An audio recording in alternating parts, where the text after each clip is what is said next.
जल का पात्र भरकर लाती है, बेलपत्र शिव को समर्पित करती है और जल समर्पित करती है। जहां शंकर भगवान की जलाधारी में से पानी नीचे बहता है, समझ लेना जरा अच्छे से हो।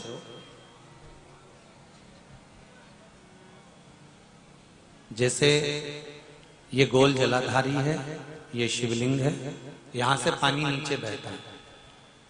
जब विशेष कोई दुख वाली बात आ जाती है या कोई तकलीफ खड़ी हो जाती है, बहुत बड़ी अगर कोई तकलीफ खड़ी हो जाती है, तो शिवलिंग के स्पर्श की जगह जहां से पानी बहता है, जाता है ये गोल, और यहां से जो भगवान के चरण है जहां से पानी नीचे गिरता है, समझ रहे हो ना सब लोग? उस स्थान पर अपनी जो ये हथेली होती है, इस हथेली को कुछ देर लगा लिया जाता है। कौन सा स्थान? जहां से शिवलिंग पर जल चढ़ा, ये जलाधारी में गोल घूमा, घूम के जहां चरण से नीचे जाता है, वहां कुछ देर के लिए इस हथेली को लगा लिया जाता है। अपनी हाथ की, सीधे हाथ की हथेली को लगाया जाता है। और देवाधिदेव महादेव का या तो पंचाक्षर मंत्र या षडाक्षर मंत्र या श्री शिवाय नमस्तुभ्यं, इस मंत्र का या महामृत्युंजय मंत्र का स्मरण कर लिया जाता है। और दिल की बात भगवान शिव से कह दी जाती है, हृदय से कहकर 2 दिन, ज्यादा से ज्यादा 3 दिन, ज्यादा से ज्यादा 5 दिन, बस 6ठे दिन की जरूरत नहीं पड़ेगी, बाबा रास्ता खोल देगा और कार्य सफल कर देगा। दिल की बात कहो शिव से। बेस और इको डालो थोड़ा, बेस और डी।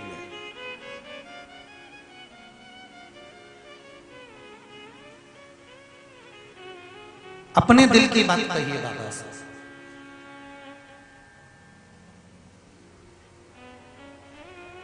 और जब दिल की बात कहोगे, हृदय की बात जब बाबा से कहोगे, तो बाबा सुनेगा, निश्चित है सुनेगा।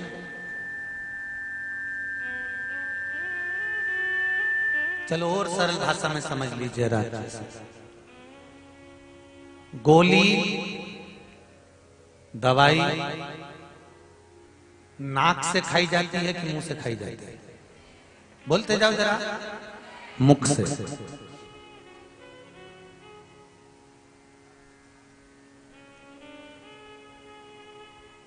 और विक्स नहीं, मुंडा से खा जाओ तो जरूरी नाक से ही उसको लगाना जरूरी। बताया है ना स्थान कि विक्स से लगाना तो नाक से लगाना, गोली खाना तो मुंडा से खाना, और अगर कोई ऑयडेक्स लगाना तो ऊपर से लगाना, ना तो इसको नाक में डालना है, इसको ऊपर से मल देना है, या बाम है तो ऊपर से मल देना है, ठीक है? उसी तरह शंकर भगवान के शिवलिंग से लेकर, जलाधारी से लेकर चरणारविंद तक के बीच में किस जगह पर, और सरल में समझो फिर पहुंचते हैं। वो कौन सा, वो एक और रेकी वाले होते हैं, ऐसा कुछ मेथी दाना यहाँ लगा देते हैं और ऐसा ऐसा वो लपेट देते हैं, क्या बोलते हैं उसको? हैं? हाँ, बस वो थेरेपी ध्यान रख लूं मैं तो, ठीक है? आप लोगों ने ध्यान रख लेना जो भैया जी बोले, ठीक है?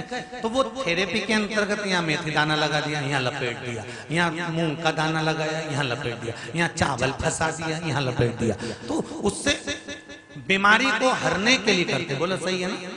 इसीलिए करते हैं ना। और कहीं कहीं एक्यूप्रेशर वाले मिलते हैं कि यहाँ का पंच दबाएंगे तो कि ये दबाओ तो सिर बंद हो जाए, ये दबाओ तो पेट बंद हो जाए, ये दबाओ तो पाँव बंद हो जाए, ये दबाओ तो हाथ। सही है? उसी तरह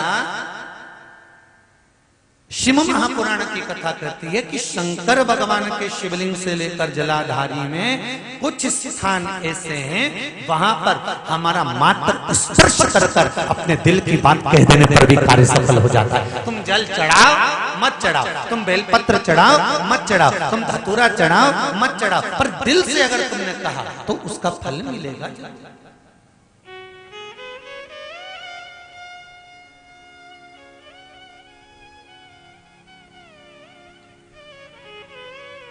सत्तू 12 महीने खाओ मत खाओ। कौन सा महीना? बैसाख के महीने में सत्तू जरूर खाओ। और सत्तू चाइना से नहीं आएगा, इंडिया में ही बनेगा और बना भारत में ही।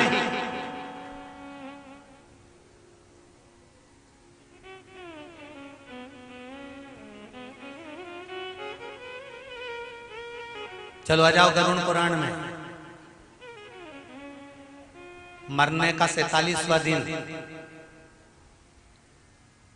जब मरेंगे तब गरुड़ पुराण बचेगी, पहले ही सुन लो। और जिसके पास में गरुड़ पुराण नहीं हो तो पंडित जी से मंगवा कर फिर पढ़ के देख लेना। मरने के 47वें दिन, 47 डेज, 47वें दिन किस चीज का दान तुम्हारे सामने आता है? मरने के 47वें दिन। 10 दिन तक तो जीवात्मा घर की अटारी फिरती, मरने के बाद 12वें के दिन चली जाती है। उसके बाद में जब 47वां दिन आता है तो 47वें दिन जीवात्मा को क्या दान करा जाता है? व्यक्ति ने क्या पुण्य करा होता है कि उसको नरक नहीं भोगना पड़ता, बेतरनी नहीं भोगना पड़ती और सीधे बेतरनी से पार उतर जाता है। वो किस चीज का दान है? तो कहा शिव महापुराण में, गरुड़ पुराण में कि वो सत्तू का दान है जो बैसाख महीने में करा जाता है। सत्तू का दान 3 चीजों से मिलकर बनता है। जौ, बोलते जाओ जल्दी, गेहूं, चना, ये 3 चीज से मिलकर बनता है। इसमें जो बारीक बारीक कण होते हैं, जितने जितने 3 चीज के मिले हुए बारीक बारीक कण होते हैं, ये जब दान किया जाता है सत्तू का, तब ये बेतरनी तरने के लिए 47वें दिन इस जीवात्मा ने अगर सत्तू का दान करा होता है या सत्तू का सेवन बैसाख के महीने में करा होता है तो उसको बेतरनी नहीं भोगना पड़ती, डायरेक्ट सीधे रतलाम उज्जैन से डायरेक्ट।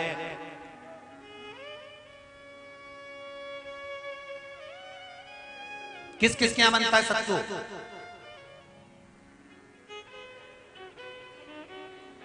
मैंने भी तो ये पूछा किस किस क्या बनता है। मैं ये थोड़ी बने, मैं अभी थोड़ी ना कि अभी बन गया।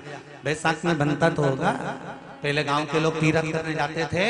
गांव का लोग जब तीरथ करने जाता था, कोई सामान नहीं लिया, सत्तू बांधी पोटली में धरा यूं और पानी में घोलिया और नमक डालिया या शक्कर या गुड़ घोल के और पी के वही चले। आज के अब जब सैनिक युद्ध करने जाता है, थक जाता है, बहुत थकान हो जाती है, जब उससे देखा जाता है तो सैनिक का जो कमांडर होता है वो सत्तू मंगवाता है और गिलास में घोल घोल कर पूरी सेना को पिलवाकर फिर युद्ध में उतार देता है। फिर युद्ध में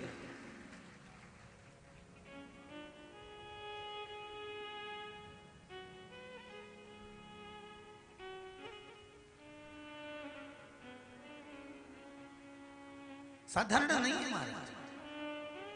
सत्तू में जितने बारीक बारीक कण होते हैं, जितने बारीक बारीक कण, अब तुम्हें काम करना, अभी जब फ्री हो तो एक कागज पे रख के सत्तू का एक एक कण गिनना, 1 2 3 बारीक बारीक गिनते रहना जरा। तो तुम्हारा क्या जाए गिनने में? भगवान कृष्ण के हाथ में पट्टी बंधी थी तो उनने भी तो रुक्मणी को गिनने को दिया था, जरा गिन तो जरा इसमें कितने धागे। रुक्मणी जी ने कहा इसमें 9,999 धागे हैं। भगवान ने कहा बस यही 9,999 मुझे द्रौपदी को वापिस लौटाना है। गिनती लगा लो, अभी अभी लगा लो, ऊपर तो भगवान गिन के बता ही देगा कि तुमने जो सत्तू दान करा था, तुमने जो सत्तू खाया था, तुमने जो सत्तू भगवान को दिया था, सत्तू का लड्डू बनाकर तुमने बैसाख महीने में भगवान की जो पूजन करी थी, तो अमावस्या के दिन, पूर्णिमा के दिन या अक्षय तृतीया के दिन तुमने जो सत्तू दिया था, भगवान तो गिनती बता देगा कि उस सत्तू में कितना कण था। और अगर नहीं बताए तो तुम आंदोलन पे बैठ जाओगे। क्या हमें बताओ पहले, हमने कितना सत्तू दिया था, उसमें कितने कण थे, बताना पड़ा।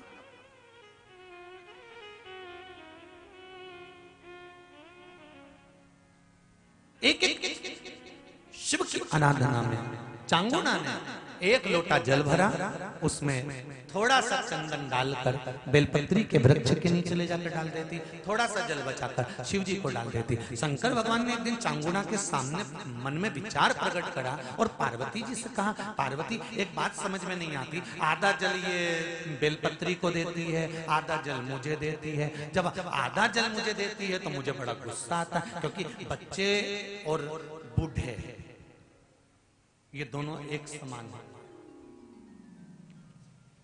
बच्चों को थोड़ा सा भी उसकी सामग्री में से, उसकी चॉइस की चीज में से तोड़ के अगर दूसरे को दे दिया तो बच्चा यूं फेंकेगा, वो जाके और मुंह फुला के बैठ जाएगा, नहीं खाऊं, नहीं खाऊं। मां समझाए थारे ही भाई है रे, होगा नीचे मत को ऐसा भाई जो मेरा ही हिस्सा खा जाए, मुझे तो पूरा ही चीज। फिर मां अंदर जाएगी, फ्रिज में से वापस पूरा की पूरा आम निकाल के लाएगी और आम देगी, ये ले, ये पूरा है, अब चक्कू से कटा नहीं, देख छोरा भी इतना है बोला, पूरा घुमा घुमा के देखेगा।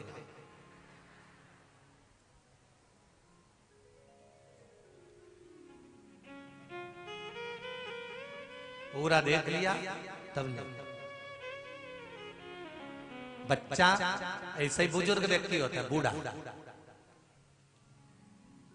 पति को भोजन दिया तो उसमें चटनी रख दी, जीरामन रख दिया, पापड़ सेक के रख दिया, और बुढ़ा व्यक्ति जब भोजन करा तो उसमें कहीं नहीं, तो बूढ़े की निगाह में तो आ ही जाता है कि बताओ अपनी तो वैल्यू घस गई। तो बच्चे के मन में और बुजुर्ग के मन में आ जाता है, बच्चा और बूढ़ा एक साथ। भगवान ने कहा ये आधा जल कहां डोल के आती है? पार्वती जी ने कहा उसके संतान नहीं है, इसलिए वो बेलपत्री की भी आराधना करती है और आपकी भी आराधना करती है। ठीक है,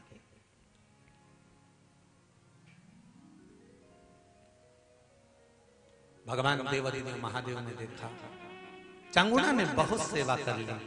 आज भगवान सुंदर एक संत का रूप धरकर चांगुना के दरवाजे पर पहुंच गए, अलग जगह। चांगुना दौड़ कर आई, बाबा जी आइए, क्या लाऊं मैं आपके लिए? भिक्षाम देहि, भिक्षाम देहि।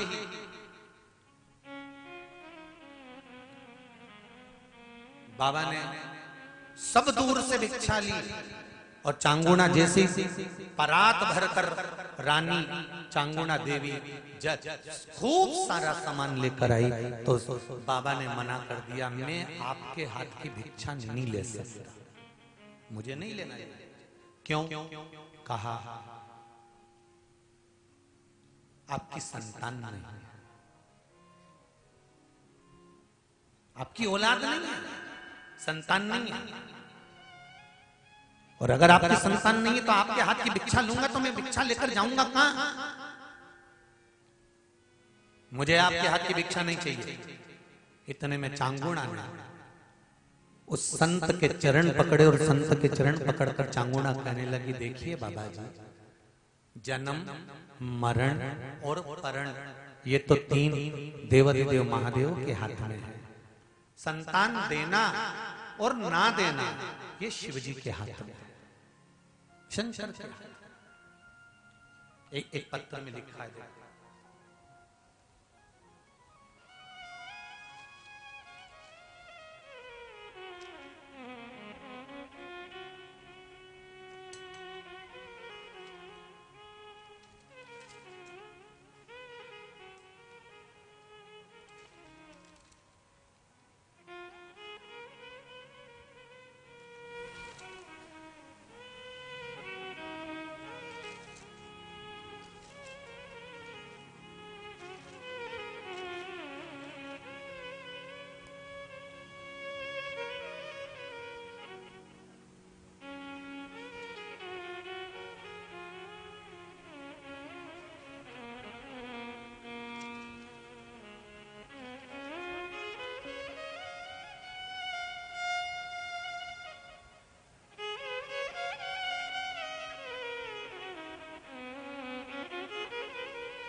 एक पत्र है, नजर नहीं आ रहा, जिसमें लिखा है कि संतान नहीं थी 2014 से, औलाद नहीं थी। जिसने भी लिखा होगा पत्र,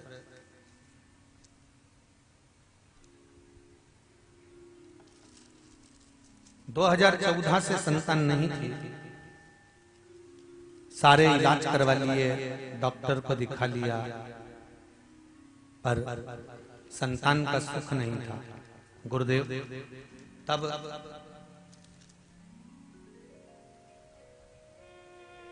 टेस्ट बेबी भी करवाया, वो भी सफल नहीं हुआ। अंत में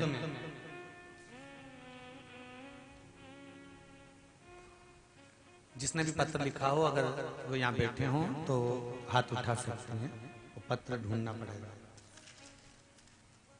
तो संतान का सुख नहीं था गुरुदेव, कई बार इलाज करवाया तो भी संतान का सुख प्राप्त नहीं हुआ।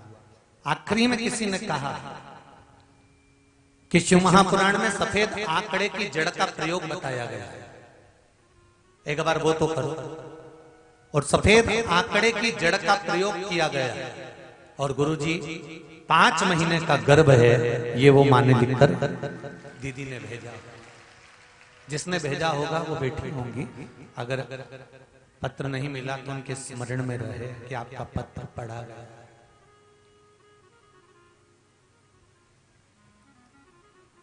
आप ही ने लिखा है क्या? दोनों हाथ हिला दो एक बार। हाँ, दोनों हाथ हिला दीजिए, बिल्कुल पीछे एकदम।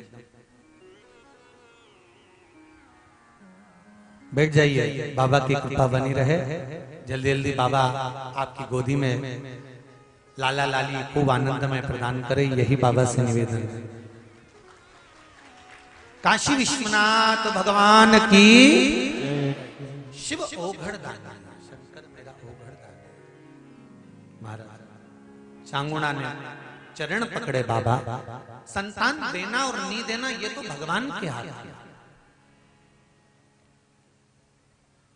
अब जरा विचार करिए, 2014 से संतान नहीं, अभी कौन सा चल रहा है? कितना साल हो गया? अब दी की नहीं दी भोलेनाथ ने? शिव कृपा होती है, दुनिया का ऐसा कोई काम है ही नहीं। अगर समस्या है तो उसका हल मेरा देव अधिदेव महादेव है, ये पक्का। अगर समस्या है तो उसका हल भी। बस शिव आराधना करो, दिल से करो, दिल से। फिर वो जो करेगा ना, वो तुम भी नहीं समझ पाओगे। वो कहे ना, कैसा चक्कर चलाया रे ओ भोले तेरे डमरू।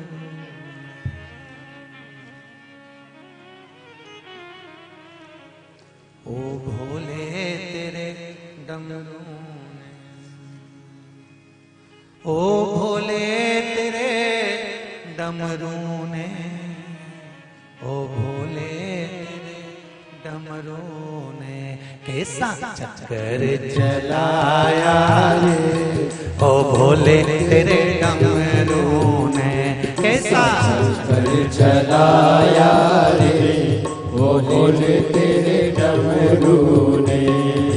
जब दुश्मन ने मारी फांसी, जब दुश्मन ने मारी फांसी, जब दूषण ने मारी फांसी, जब दूषण ने मारी फांसी, कैसा धंधा छुड़ाया रे ओ भोले तेरे डमरू ने, कैसा धंधा छुड़ाया रे ओ भोले तेरे डमरू ने, ओ भोले तेरे डमरू ने, ओ भोले तेरे डमरू ने, ओ भोले तेरे डमरू ने, ओ भोले तेरे डमरू ने, कैसा चलाया रे ओ भोले तेरे डमरू कैसा कर चलाया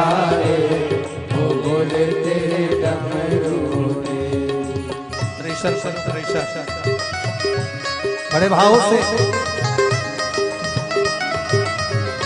हो हो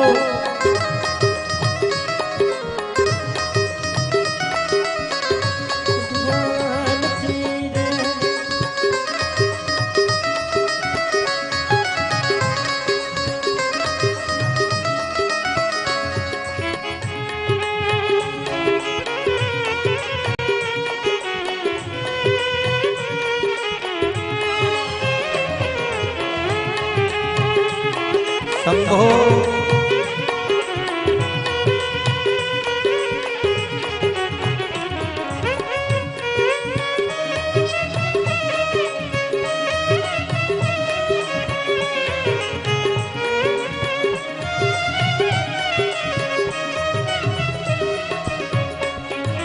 जब कैलाश रावण ने उठाया, जब कैलाश रावण ने उठाया, जब कैलाश रावण ने उठाया, जब कैलाश रावण ने उठाया, कैसा भजन बढ़ाया रे ओ भोले तेरे डमरू ने, कैसा भजन बढ़ाया रे ओ भोले तेरे डमरू ने, ओ भोले तेरे डमरू ने, ओ भोले तेरे डमरू ने, ओ भोले तेरे डमरू ने, ओ भोले तेरे डमरू ने, ओ भोले तेरे डमरू ने, ओ भोले तेरे डमरू ने, ओ भोले तेरे डमरू ने, ओ भोले तेरे डमरू ने, कैसा कर चलाया रे ओ भोले तेरे डमरू ने, कैसा कर चलाया रे ओ भोले तेरे डमरू ने। जय हो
जब जालंधर जल में आया, जब जालंधर जल में आया, जब जालंधर जल में आया, जब जालंधर जल में आया, कैसा मार गिराया रे ओ भोले तेरे डमरू ने, कैसा मार गिराया रे ओ भोले तेरे डमरू ने, कैसा मार गिराया रे ओ भोले तेरे डमरू ने, कैसा मार गिराया रे ओ भोले तेरे डमरू ने, कैसा कर चलाया रे ओ भोले तेरे डमरू ने, कैसा चक्कर चलाया रे ओ भोले तेरे डमरू ने, कैसा कर चलाया रे ओ भोले तेरे डमरू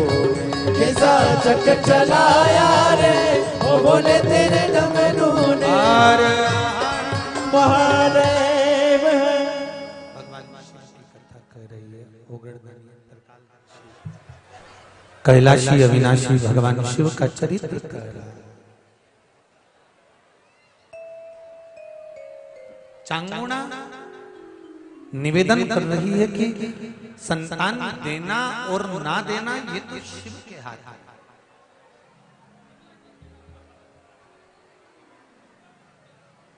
श्री सभी लोग बोले और प्रेम से बोले, क्योंकि कथा के मध्य में जब भी ये मंत्र आता है अपने दिल की बात भगवान देवाधिदेव महादेव से कहना रहता है।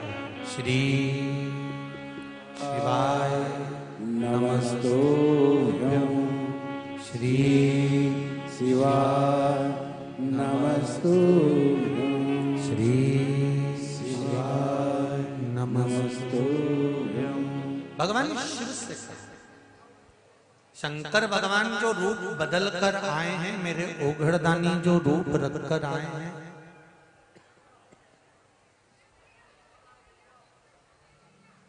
भगवान ने कहा मैं तुम्हारे हाथ से भिक्षा नहीं ले सकता, क्योंकि तुम्हारी संतान नहीं है। तब चांगुड़ा ने कहा एक बात कहें बाबा जी, दुनिया में संत, साधु, सन्यासी, तपस्वी, साधक, उपासक, इसका जो बल होता है ना वो बड़ा बल होता है। तप का बल साधारण नहीं होता। तप का बल खाली नहीं जाता। गुरुदेव, आपने अगर कभी जीवन में भक्ति करी है ना, तो ये विश्वास मानकर कहती हूँ, आप मुझे आशीर्वाद देंगे तो मेरे घर में संतान जरूर होगी, ये भी पक्का है। आप बस बोल दो कि संतान होगी, बहुत।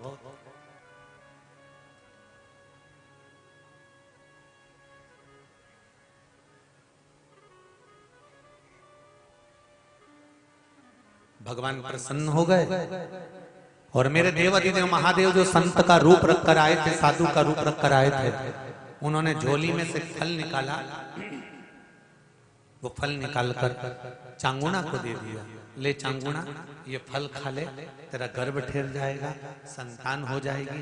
चांगुणा ने वो फल ऐसे ही नहीं खाया। चांगुणा ने वो फल ले जाकर सबसे पहले शंकर भगवान के सम्मुख में रख दिया और शिव जी से कहा, उसको ये नहीं मालूम कि ये जो संत खड़ा है ये शंकर ही रूप रखकर आया।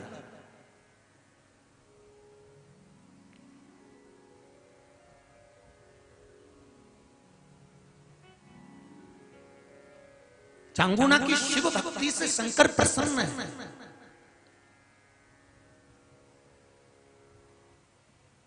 आप प्रतिदिन शंकर के मंदिर जाना चालू कर दो। आप प्रतिदिन भगवान शंकर को जल चढ़ाना प्रारंभ कर दो। आप प्रतिदिन सूर्य को अर्घ देना प्रारंभ कर दो।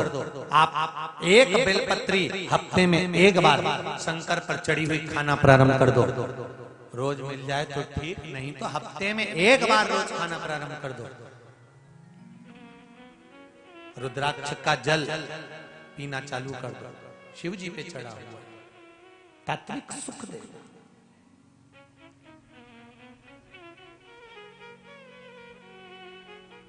जहां शिवालय होता है उस शिवालय के पास में एक ना एक सरोवर, कुंड, बावड़ी, तालाब, नदी जरूर होता है। क्यों होता है? उसका कारण है। उसका कारण सरोवर शिव महापुराण की कथा किस किसने सुनी है? जो टीवी पे बातचीत थी, ऑनलाइन आई थी, सुनी है आप लोगों ने? सरोवर शिव महापुराण की, मानसरोवर शिव पुराण।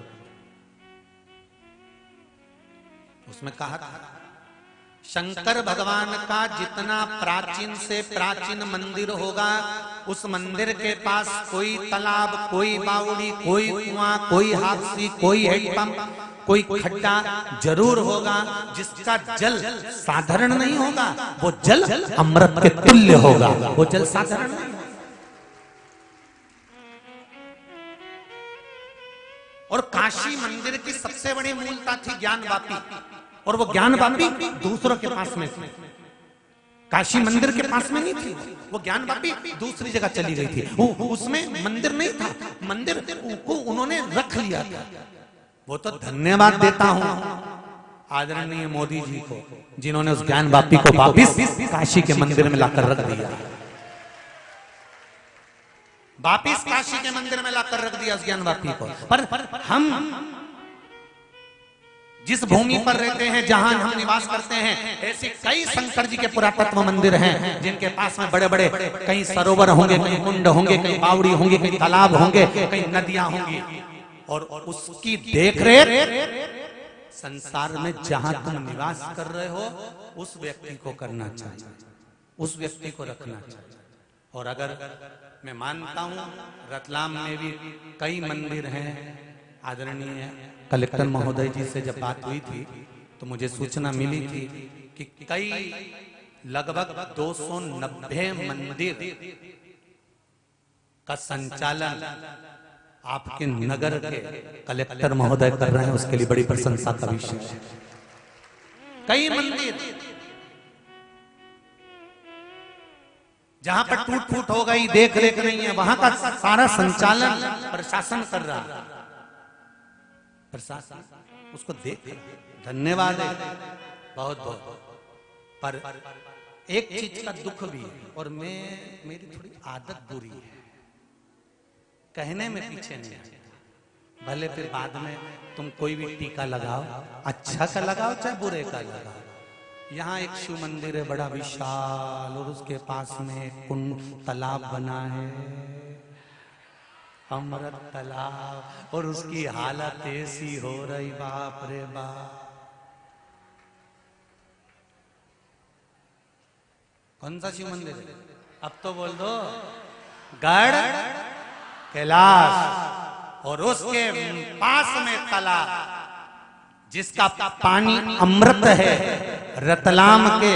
कितना सुंदर है महाराज, राधा रत्नाकर की कथा उठाकर देखना, जो राजस्थान जोधपुर के आकर रतलाम बसा था, और उसकी कथा उठाकर देखो, राजस्थान के किताबों में उसका वर्णन मिलेगा, जिसने आते से शिव मंदिर का निर्माण करा था और उसके पास में तालाब का निर्माण करा था। वो तालाब ऐसा बनाया था कि राजस्थान में जब रोग उत्पन्न हो गया था तो इस तालाब का जल बोतल में भर भर कर ले जाकर पिलाया था और लोग ठीक हो गए थे। और वो तालाब में आज गटर का पानी जा रहा है, तो क्या होगा रे तेरा कालिया? जरा विचार तो करो।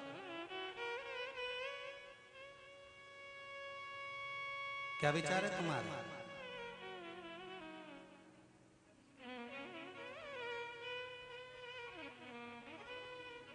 अगली बार जब रतलाम आऊं तो तालाब को देखूं तो मेरा भी मन करे कि इसका पानी पी के मैं भी अमर हो जाऊं, तो आनंद, तो सुख है।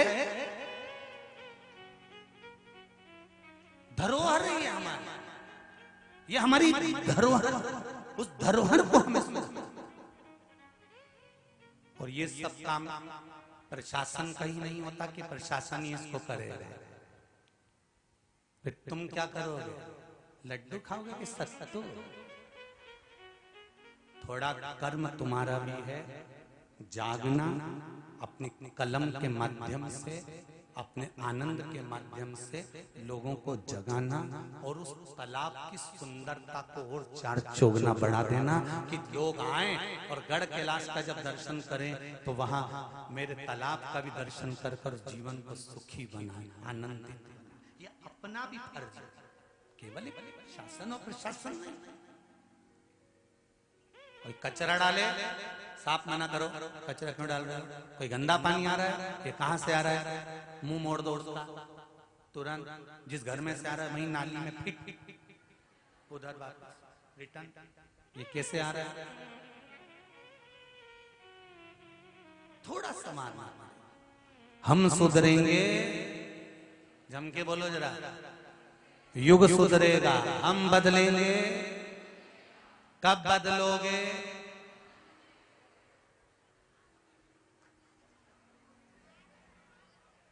सांप तो नहीं है जो सूंघ गया, आज से बस अभी से गलत काम अगर कोई कर रहा तो ये तुमने कचरा गलत फेंका। तुम अगर शंकर जी का विसर्जन भी करने जाओ, फूल पत्ती भी विसर्जन करने जाओ, तो निवेदन बार बार कर रहे हैं, क्यों बेलपत्र विसर्जन करने जाते हो? उस बेलपत्र को सुखा के रखो, पाउडर बनाओ खाओ। फूल है, कोई सामान है, तो उसको नदियों में, पवित्र पवित्र नदियों में, क्षिप्रा, गंगा नदी, जो पवित्र पवित्र नदियां हैं, तालाब है, सरोवर है, कुंड है, इनको साफ रखो, शुद्ध रखो, जिससे आने वाली पीढ़ी भी इसका प्रयोग कर सके।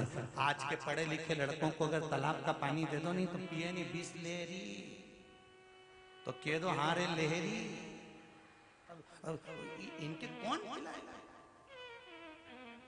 कौन आचमन करेगा, कौन कुंड का पानी पिएगा?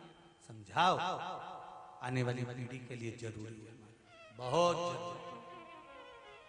महाराज फल दिया, शिव जी के सामने रख दिया, शंकर भगवान ने वो फल सम्मुख में शंकर के आ गया।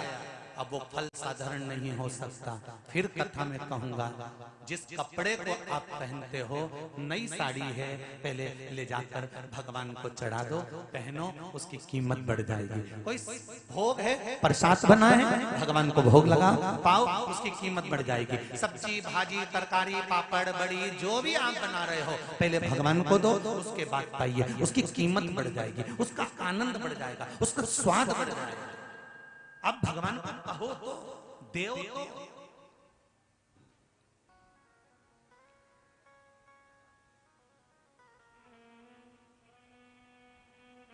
पैसे कमा कर लेकर आओ, सबसे पहले भगवान को दो। हम ये नहीं कह रहे कि तुम मैं छोड़ दो, पहले भगवान को समर्पित करो। प्रभु ये आपकी कृपा से आया है, लीजिए, इसको प्रसाद कर दीजिए। जितने दिन ये लक्ष्मी मेरे घर में रहे, उतने दिन मेरे घर में बेटी बनकर रहे और उद्धार करे मेरा और मेरे जीवन का। लक्ष्मी भी रखो तो उसको समर्पित कर कर रखो, समर्पित।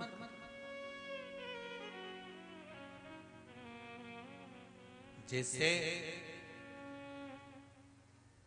खेत में मकान होता है और चूहे पूरी फसल का नाश कर देते हैं, तो धतूरा और कमल गट्टा हल्दी की गांठ के साथ जमीन में जिस जगह मकान होता है, कमरा होता है, जहां गेहूं भरते हो, चने भरते हैं और चूहे पूरा खोखला कर देते हो, तो वहां उसके आसपास में एक धतूरा, कमल गट्टा और हल्दी की गांठ जैसे खड्डा खोद कर गाड़ दी जाती है, तो चूहा उधर प्रवेश नहीं करता, क्योंकि वहां शंकर का पहरा हो जाता है, गण का पहरा हो जाता है। तो गणेश आएगा पर चूहा नहीं। उसी तरह हम भी तो कुछ अगर समर्पित करेंगे भगवान को तो हमें प्राप्त होगा। हम शंकर भगवान को दे रहे हैं। आज चांगुड़ा ने वो फल दिया भगवान शंकर को, वो फल की कीमत समझना कि वो फल कहाँ काम आया। वो फल चांगुड़ा ने दिया, चांगुड़ा ने फल उठाया, खा गई, गर्भ ठेर गया। 9 महीना 9 दिन में चांगुड़ा के गर्भ से संतान हो गई, एक पुत्र ने जन्म ले लिया। वो पुत्र इतना विद्वान था, इतना प्रबल था, इतना सुंदर था, जिसका वर्णन नहीं। माँ चांगुड़ा शंकर जी की आराधना करती तो पुत्र भी शंकर की आराधना करता। चांगुड़ा अगर पशुपति व्रत करती, चांगुड़ा सोमवार का व्रत करती, चांगुड़ा अगर कोई व्रत धारण करती तो पुत्र भी सोमवार का व्रत करता। अगर चांगुड़ा शंकर का अभिषेक करती तो पुत्र भी शंकर का अभिषेक करता। चांगुड़ा अगर शिव की आराधना में डूबी रहती तो वो पुत्र भी शिव की आराधना में डूबा रहता। वो जैसा माँ करती है वैसा ही वो पुत्र करता है। और यही होता है, यही हमारे बच्चों को संवारना हमें, कोई दूसरा संवारेगा? तुम्हारे बच्चे अगर बिगड़ेंगे ना, सबसे पहले अगर आनंद आएगा ना तो दूसरों को ही आनंद आएगा। अच्छा है। और जैसे वो स्वान को कुत्ता को नहीं कहते छो, ऐसे इसको कहते लगे रहो, बहुत बढ़िया काम कर रहे हो, लगे रहो, बहुत बढ़िया काम कर रहे हो, लगे रहो, छो करते थे।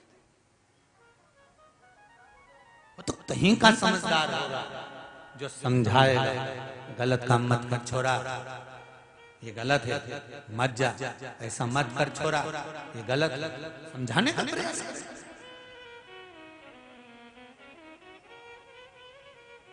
महाराज शंभो शरणे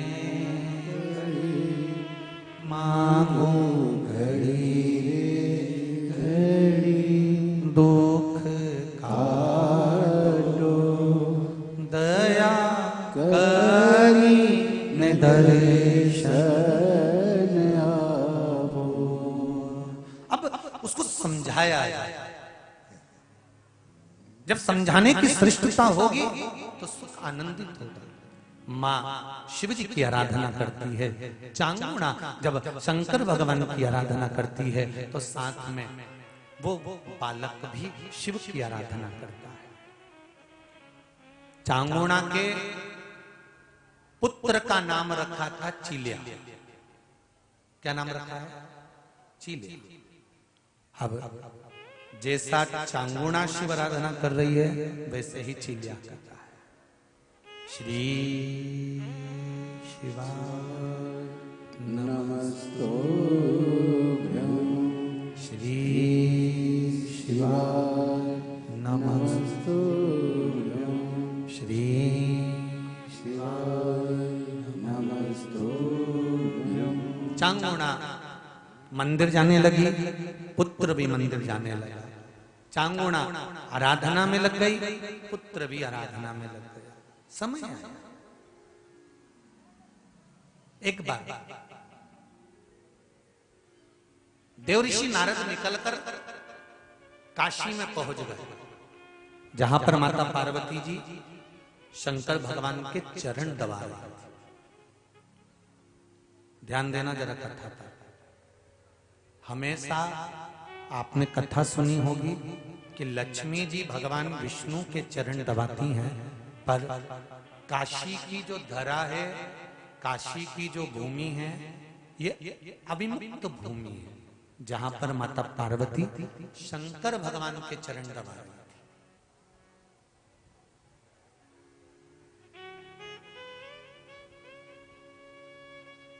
भगवान शिव के चरण हमेशा माता लक्ष्मी भगवान नारायण के चरण दबाती है, पर काशी की धरा पर अविमुक्त नगरी में जहां भगवान शंकर अड़भंग बनकर बैठे हुए,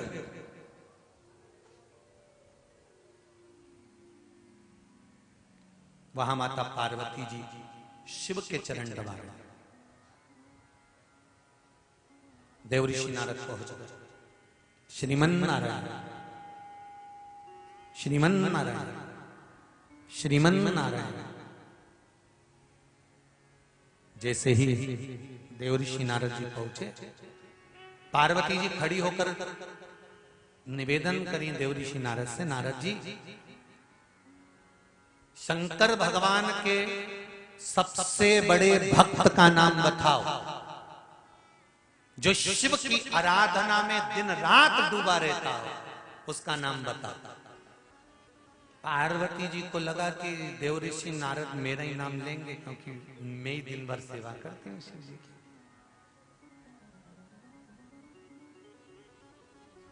रोज मंदिर जाने से कोई भक्त नहीं बन जाता, ठीक है।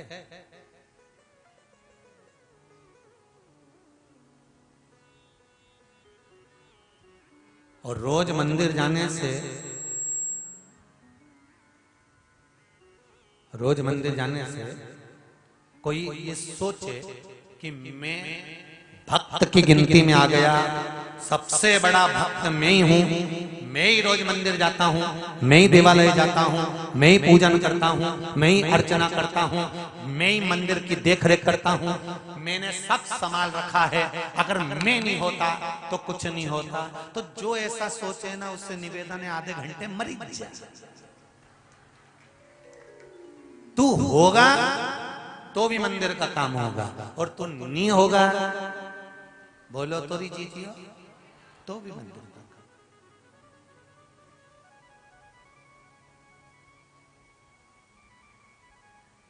कथा पाटीदार जी करा रहे हैं क्या? नहीं। कथा सीवर वाला महाराज बाच रहा है क्या? नहीं। कथा कमलाबाई सुन रही क्या? नहीं। भेरू सुन रहा? नहीं। बाचने वाला भी शिव, बचवाने वाला भी शिव और सुनने वाला भी शिव है, दूसरा कोई नहीं।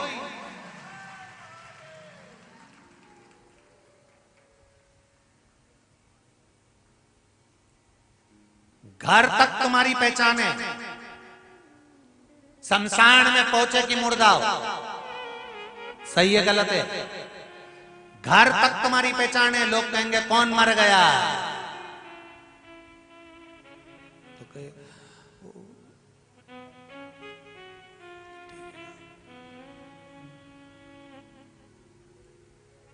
अमर मर गया, तो क्या अमर तो अमर हो गया, फिर काय मर गया, तो क्या बस मर गया, मरा। घर तक तुम्हारी पहचान है, घर तक तुम्हारा नाम है, जिंदा हो तब तक तुम्हारा नाम है, मरने के बाद जब शमशान में पहुंचे तब केवल मुर्दा है। कितनी भी कंपनी का सामान पहन लो, घड़ी भी HMT की, साबुन पेयर्स का, कपड़ा रेमंड का, शूज बाटा का, जितनी कंपनी का पहन लो, जब मरोगे तब घर के लोग रोते रोते किसी से भी कह देंगे सामान लिया, सामान। और जैसे ही दुकान वाले के पास जाओगे पूछेगा भी नहीं कि नाप क्या है, उसको सब मालूम है, कटाया कपड़ा धरा, लपेट के दे दिया, लपेट दो, तो पूछ तो लो कौन सी कंपनी का है। पूरी जिंदगी कंपनी का माल पहना, ब्रांड का पहना, और मरने के बाद ब्रांड का ही पता नहीं पड़ा कौन सी कंपनी का था, कौन से ब्रांड।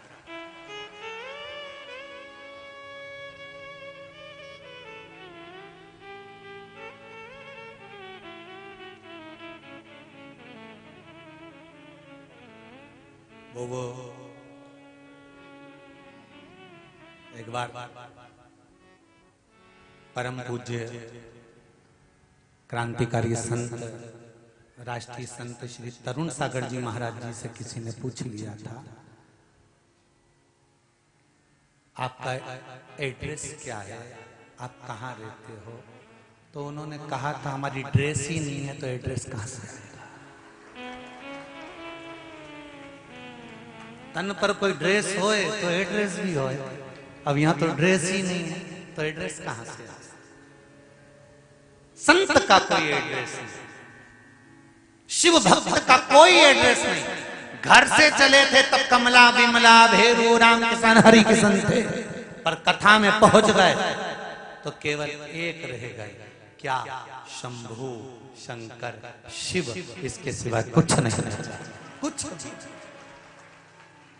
फिर वही वाली बात आ गई, मजा रहा जीने में, भोलेनाथ धड़क रहा, भीतर शिव है, श्वासों में शिव है, धड़कनों में शंकर है, तो फिर क्या लगे, क्या क्या है?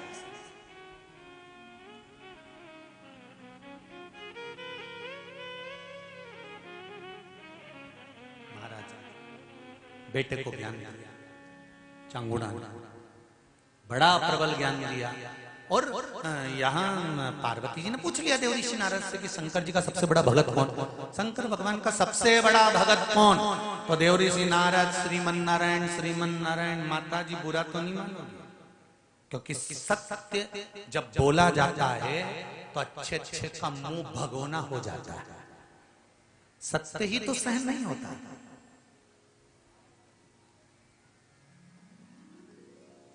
अच्छे खासे व्यक्ति से कह दो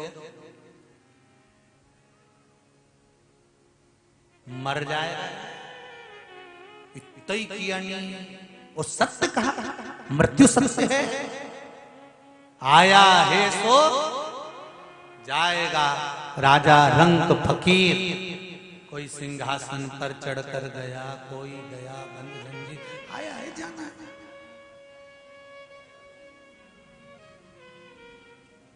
बादाम खाओगे तो भी जाओगे, नहीं खाओगे तो भी, रोटी खाओगे तो भी जाओगे, नहीं खाओगे तो भी जाओगे, पार्लर में जाओगे तो भी जाओगे, नहीं जाओगे तो भी जाओगे, कथा सुनोगे तो भी जाओगे, नहीं सुनोगे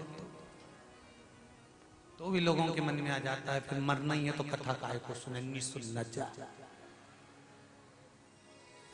पर एक अंतर है कथा सुन के मरने वालों का और कथा नहीं सुन के मरने वालों का। एक अंतर है, बिल्ली अपने मुंह से अपने बच्चे को पकड़ती है, साथ घर लेकर जाती है, बच्चा मरता है क्या?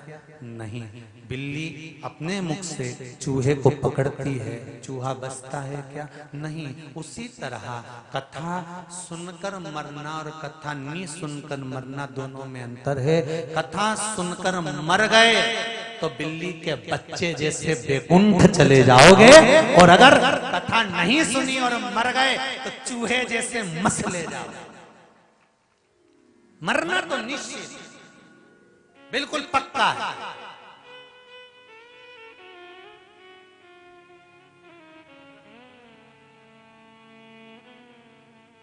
तैयारी करके रखो एकदम पूरी। कथा में आने से पहले जब तुम्हारी तैयारी हो जाती है ना, जल्दी चलो जल्दी चलो, और जल्दी से रोटी बनाओ, उन्हें बर्तन पटका और जल्दी से छोटी मोटी करके मुंडा पेंसिल से लाइन खींच के डब्बा भर के आंख में कर खुरा के, और जो पल्लू मल्लू लई जो चली, और ये राम रुमाल तो भूली गई अलमारी से, और फिर देखिए हमारी चप्पल की चप्पल देख दुखा के, और फिर आई और कथा में फिर किनंग बेटी लीला, अब देख दुखा के फिर उसके पास पटली मटली डाल के बेटी बढ़िया जो तो कदे आई, अभी तो आई आधा घंटा, तो इतनी जल्दी तेरे को आगे जगह मिल गई? अरे वो तो दूसरी बैठी थी, मेरा भजन ही सहन नहीं करा, मेरा पांव धर दिया खस की तुरंत खसक। अच्छा भगवान तेरा भला करे हो, तूने हमारे लिए जगह रखी हो, तूने मेरे लिए यहाँ जगह रखी, मैं तेरे लिए वहां रखूंगी हो।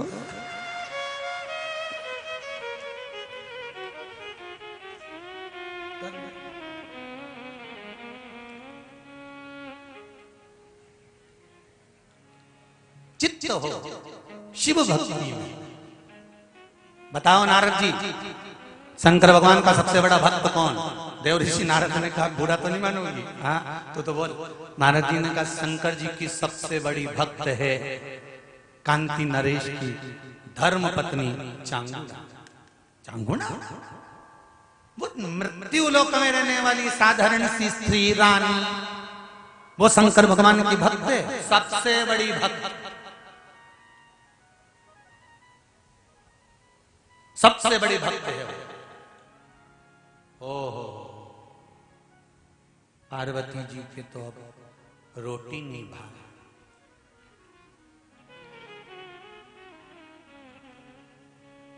जब किसी की सुन लो ना, अरे उनके यहाँ तो इतनी शंकर भगवान की पूजन हो तो फिर मन करे देखें तो सही आखिर है क्या।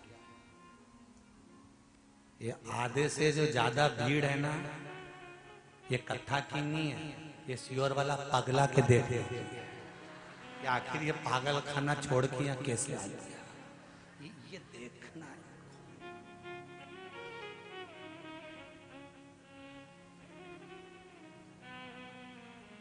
कथा वाचने वाला पागल, कथा करवाने वाला पागल, कथा सुनने वाला पागल। समझदार तो वो है जो दुकान पे बैठे हैं बेचारे, कमाए जा रहे कमाए जा रहे कमाए जा रहे कमाए, वो कमाए जा रहे और लगाए, और उसी से क्या आ रहा है, मैं जा रही हो जाऊं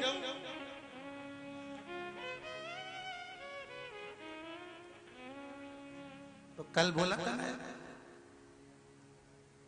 पति पत्नी का है इस जग में बड़ा ही सुंदर नाता। बैठी बैठी पत्नी खाती, पति कमा मर जाता। बेचारा वो कमा कमा कमा कमा कमा कमा, एक बार मुंह से नहीं निकला। सुनो, 7 दिन की कथा हो रही है, शिव महापुराण कथा चल रही है। मैं पत्नी नहीं धर्म पत्नी हूँ। पत्नी और धर्म पत्नी में जमीन और आसमान का अंतर होता है। पत्नी पति को पतन के रास्ते पर लेकर जाती है, पत्नी पति को सिनेमा घर लेकर जाती है, पत्नी पति को मायके लेकर जाती है, पत्नी पति को शादी तक लेकर जाती है, और धर्म पत्नी पति को शिव महापुराण की कथा तक लेकर आती है। क्योंकि मुझे अकेले बैकुंठ नहीं जाना है, आप और मैं दोनों बैकुंठ में मिले, ये चाहती हूँ। नरक नहीं भोगता हुआ देख सकती, क्योंकि दुकान पर बैठोगे छल करोगे, नौकरी भी करोगे तो बेईमानी करना पड़ेगी। कमाना है तो नौकरी, चाहे सर्विस, चाहे दुकान धंधा व्यापार, कुछ भी कर लो, झूठ बोलना पड़ेगा, छल करना पड़ेगा, कपट करना पड़ेगा, बेईमानी करना पड़ेगी, सब कुछ करना पड़ेगा। कमाने के लिए सब कुछ करना पड़ेगा और भोगना भी तुमको पड़ेगा। इसलिए निवेदन है, 7 दिन की शिव महापुराण में से कम 1 दिन मेरे साथ चलो। कमाने के लिए तो जिंदगी पड़ी है और श्वास है तो कमा लोगे। अगर कोरोना में निपट गए होते तो दुकान पर तुम्हारा काका जी बैठा राजस्थान से।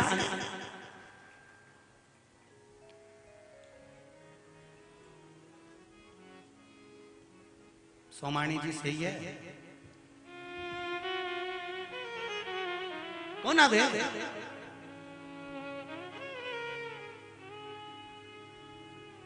4-4, 5-5 फैक्ट्रियां हैं कपड़े की सूरत में, और बेटे बहू और बाप और माता बिना कथा के एक दिन नहीं रह पाते। जहां कथा होती वहां भी जाते हैं, टीवी पर कथा सुनते रहते हैं और फैक्ट्री चल रही, कौन चला रहा है? तो क्या शंकर जी चला रहे हैं, आपने कहीं करना है।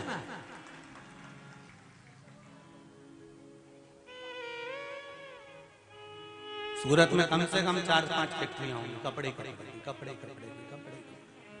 पर शिव मेरा आपकी कृपा से सब काम हो रहा है। शिव की कृपा, एक बार प्रेरणा आपको देना चाहिए। मेरी माताओं से निवेदन है, मातृशक्तियों से निवेदन है, अगर घर की लाज बचा सकती है, घर को संस्कारित बना सकती हैं, और घर में कोई बीमारी को प्रवेश नहीं करा सकती है, तो वो केवल माँ ही हो सकती है, घर की नारी ही हो सकती है, उसके सिवा कोई नहीं।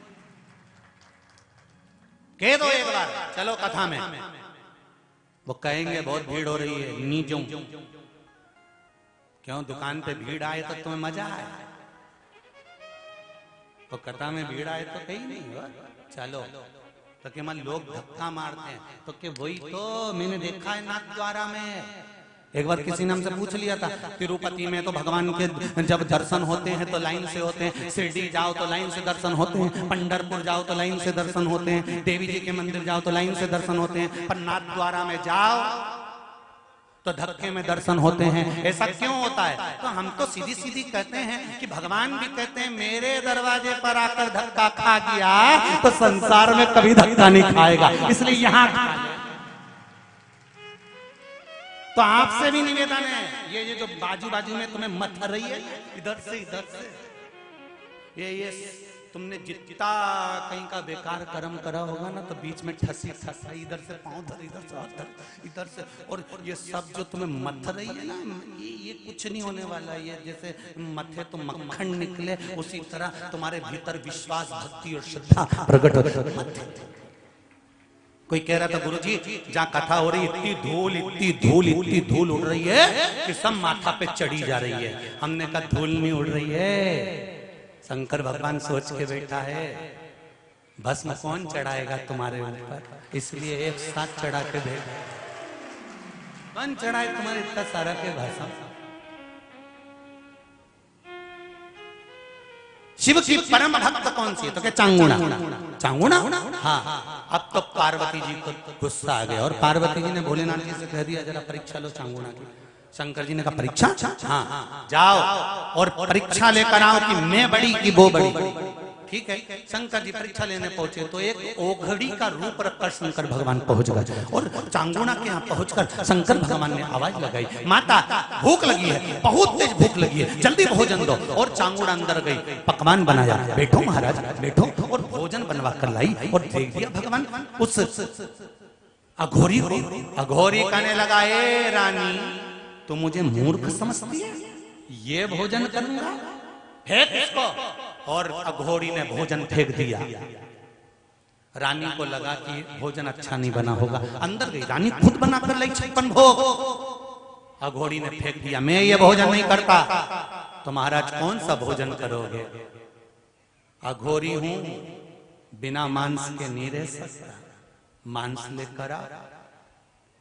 चांगुणा कहने लगी, बाबा शिव के भक्त है, यहां तो मांस बनता ही नहीं। रानी बुला तेरे राजा को। राजा भी हाथ जोड़कर खड़ा हो गया, महाराज भोजन हमेशा कैसे लाएंगे? नहीं, भोजन तो मैं मांस का ही करूंगा, लेकर आ। ठीक है महाराज, आप बोलो किसका मांस चाहिए? अघोरी बोला, पशु पक्षी का मांस नहीं चाहिए, क्योंकि बेचारों के मुंह में आवाज नहीं होती, रोएंगे तो क्या बोलेंगे। पशु पक्षी का मांस नहीं चाहिए। फिर मांस लाना है तो एक काम करो, मनुष्य का लाइए, मानव। प्रभु मानव का मांस? हाँ, और मानव भी वो नहीं होना चाहिए जिसको तुम पैसे से खरीद कर ला। तुम राजा हो, डरा कर लिया होगे, पैसे से खरीद कर लिया होगे, ऐसे मनुष्य का मांस नहीं चाहिए। जो दिल से दिया जाए उस मनुष्य का मांस। राजा ने कहा, बाबा बहुत भारी परीक्षा ले रहे हो आप। ए अघोरी बाबा, मनुष्य का मांस कौन खाता है? मैं तो खाता हूं। तो एक काम करो, राजा ने कहा, आप मेरा मांस ले लीजिए। अघोरी ने कहा, राजन तुम राजा हो, प्रजा को संभालना, तो मैं खा जाऊंगा तो बाद में बद्दुआ मुझे लगेगी, तुम्हारा नहीं चाहिए, किसी दूसरे का। रानी खड़ी हो गई। रानी ने कहा, महाराज एक काम करो, आप मेरा मांस ले लीजिए। ओ रानी, तुम राजमाता हो, स्त्री हो, तुम्हारे गर्भ में बच्चा रहता है, और जो संसार को जन्म देने वाली है, मैं उसका मांस नहीं खा सकता। तो महाराज अब आप बताओ, हम किसका मांस लाएं? अघोरी ने कहा, तुम्हारे घर में एक सुंदर 7 साल का बेटा है, बड़ा सुंदर है, वो 7 साल का जो तुम्हारा बेटा है उसका मांस ला।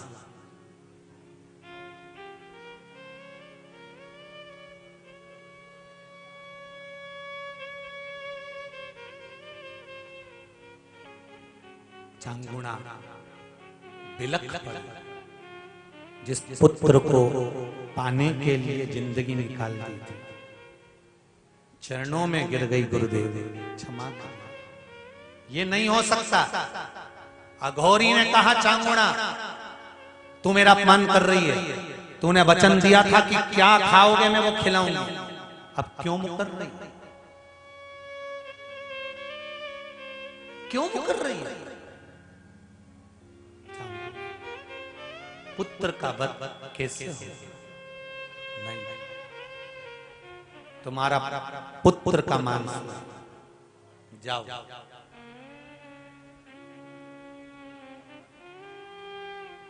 राजा रानी को समझा रहे, रानी रो रही है, फूट फूट कर रो रही है, बिलख बिलख।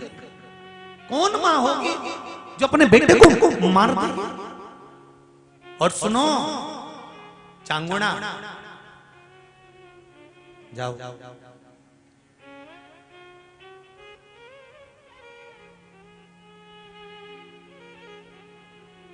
चांगुणा गई, बेटे को आवाज भी लगाया, धर्म निभाना है, सतमार्ग पर चलना बहुत कठिन है साहब। वचन दे दिया तो निभाना बहुत कठिन था। पहले पुत्र चिल्ला आया दौड़कर, हाँ मां, आ बेटा। रसोई घर में मां हृदय पर पत्थर रख कर गई, बेटे को एक तख्ते पर सुला दिया। बेटा कह रहा है, मां तू ये तलवार लेकर क्यों खड़ी है? मां तू मुझे मारना चाहती है? 7 साल का पुत्र कहता है, मां तू मुझे मारना चाहती है? बेटे को गले लगा लिया चांगुड़ा ने। हाँ पुत्र, पहली तेरी मां होगी जो अपने बेटे को मार रही होगी, टुकड़े कर रही होगी तेरे।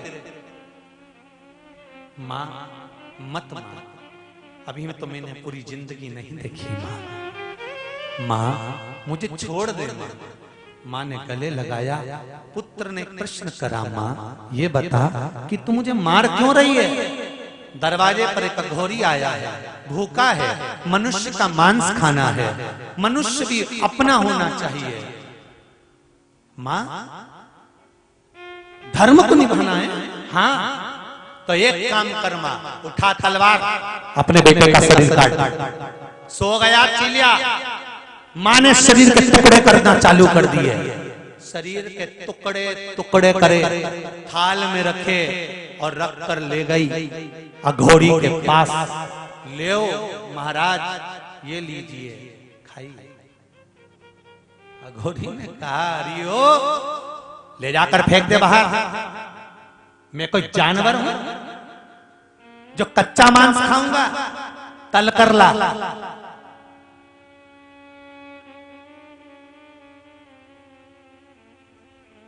ले जा इसको। चांगुड़ा बेटे का शरीर घृत में तलवा कर जब लाकर फिर फेंक दिया। पागल हुई है ये, क्या है? शरीर कहां है? इसका मुख कहां है? खोपड़ी कहां है?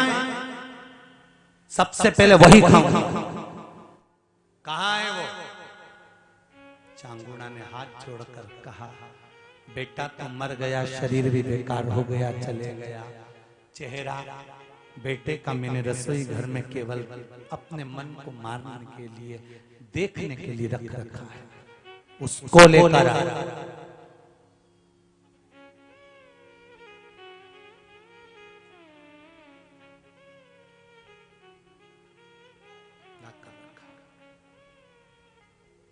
अब खाऊंगा मैं मांस।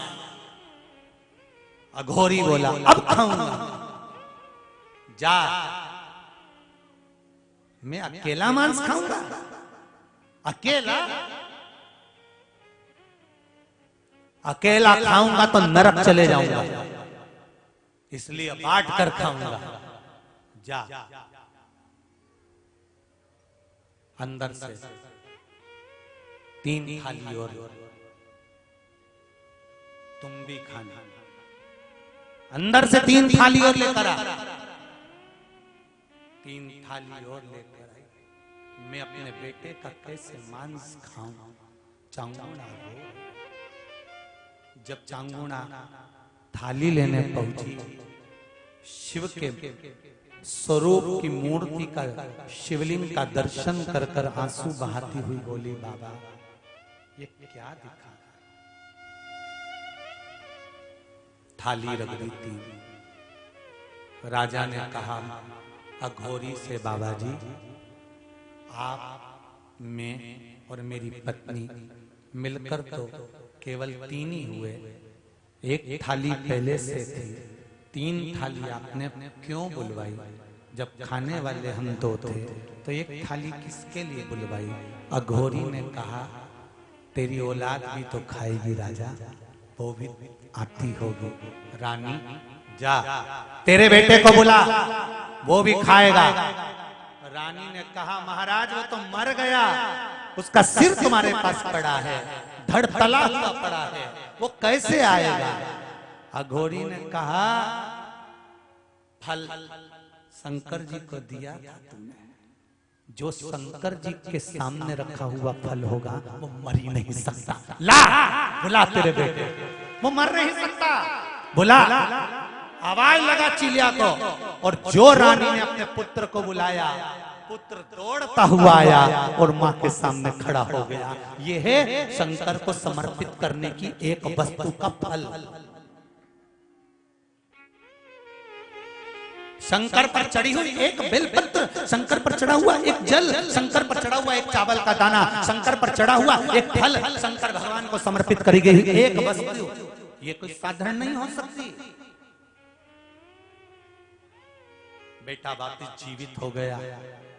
शंकर पार्वती ने दर्शन दे दिया, अघोरी ओझल हो गया। शिव जी ने कहा